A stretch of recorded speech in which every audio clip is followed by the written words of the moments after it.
Italian Football Podcast. Let's move and look ahead now to the Champions League final and preview the Champions League final between Manchester City and Inter in Istanbul on Saturday, June the 10th. Manchester City joining Inter after they thrashed Real Madrid 4-0 at the Etihad on Wednesday. They win 5-1 on aggregate. Lots of stuff I want to get through here. We're going to look at what Inter can do to try and stop this from happening to them. There's a few things I want to talk about.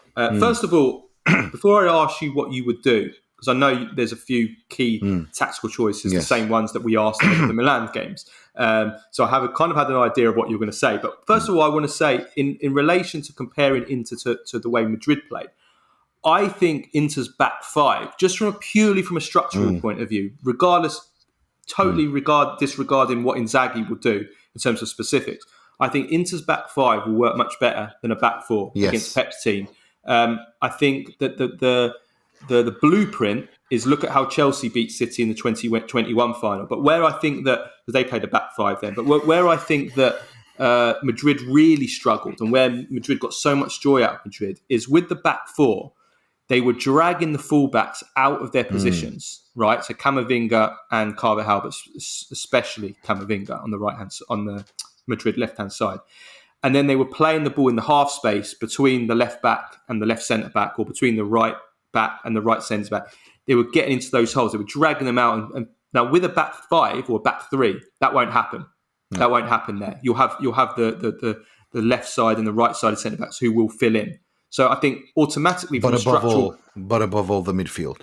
That's where the key is. Inter's midfield is made up of runners. Barella is a runner. Brozovic is a runner. Calhanoglu is a runner.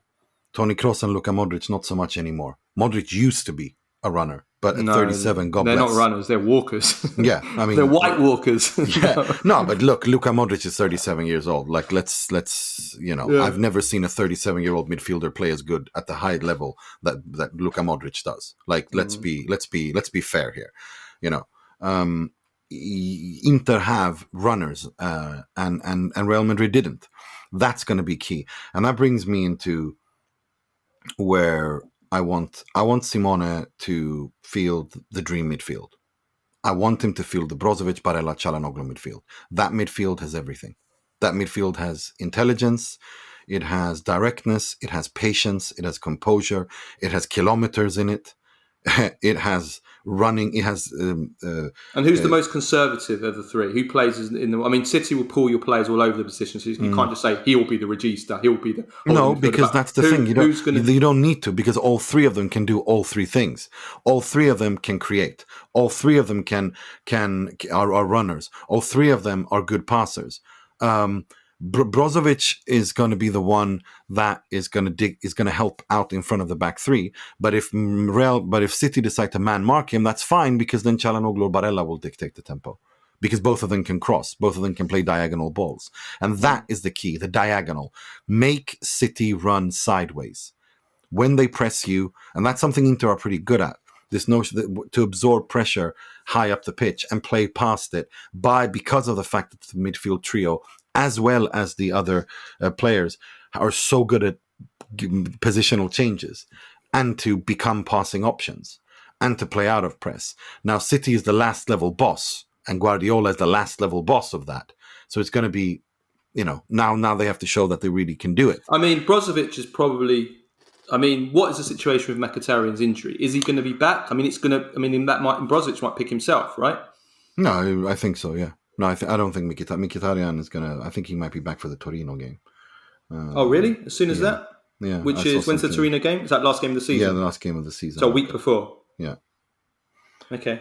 So the most important thing for... he suffered a thigh injury. Inter have confirmed as much. When we the Torino game is 2.5 weeks away. Yeah. So he suffered a muscle strain. That's what Inter released in his left thigh. But we don't know the time scale. No, they haven't said that. But No, it's I mean, as I long really as hope, because I think the Inter need the benches. They need a bench as well. You need players to bring. You need players to bring look. Otherwise, they're basically Milan. No. Listen, Inter got to this stage by having a bench, by getting everyone involved. They rotated, so it's no doubt about that. Mkhitaryan, it doesn't matter who starts. In that sense, you need all players need to be on it. Like, it's as simple as that. But the starting lineup in this game has to be. Okay. Let me move on to the second point. Second question. Dzeko or Lukaku? Romelu Lukaku, without a shadow of a doubt, because it's going to be a game where you have acres of space to attack, and you need someone with Lukaku's physical stature, with his speed, with his ability to hold up the ball.